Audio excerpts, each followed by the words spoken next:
La Côte d'Ivoire est en deuil. Dans un communiqué du président de la République Alassane Ouattara, lu par le secrétaire général de la présidence Patrick Achi, le Premier ministre Amadou Gon Coulibaly a tiré sa révérence après le Conseil des ministres du mercredi dernier. Après l'annonce de cette nouvelle, nous avons tendu le micro à la population abidjanaise pour voir comment elle réagit après l'annonce de cette nouvelle. Aux environs de 16 h, je suivais déjà ses actualités. Donc je savais qu'il avait une audience. Après l'audience, il était en conseil des ministres. Donc je l'avais eu vraiment rayonnant, en bonne santé. Et il me dit qu'il était décédé. Vraiment c'était difficile pour moi de l'accepter. Perdre son premier ministre à la veille des élections comme ça, surtout quand on nous disait que c'est lui que le président avait choisi. Bon, vraiment, c'est un choc. On ne s'y attendait pas. Il y a à peine, comme je le disais à mes collègues, ça fait même pas une semaine qu'il est de retour parce qu'il a passé 2 mois en France et il est revenu le 2. Et aujourd'hui, nous sommes au 8, à peine 6 jours.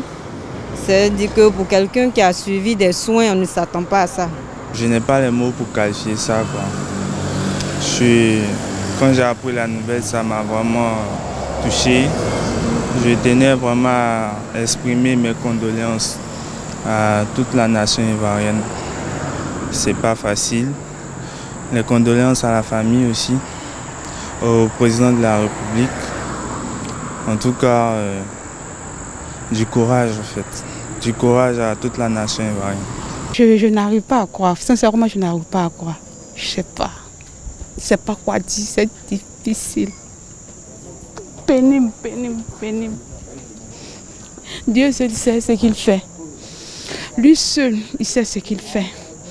Et je suis sûre que Dieu est là où il est vraiment, qu'il repose en paix. Les larmes ne vont pas finir parce que vraiment c'est un monsieur qui est bien, c'est un monsieur d'excellence.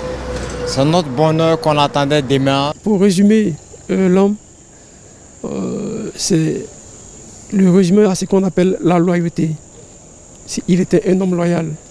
En plus de sa loyauté, on doit retenir que c'est un travailleur. Donc je pense que c'est un modèle pour toute cette jeunesse que nous sommes aujourd'hui, de l'homme que nous pouvons retenir. Quelqu'un vraiment qui avait l'amour pour son pays et qui était un bosseur, en plus d'être un bosseur, qui était vraiment loyal.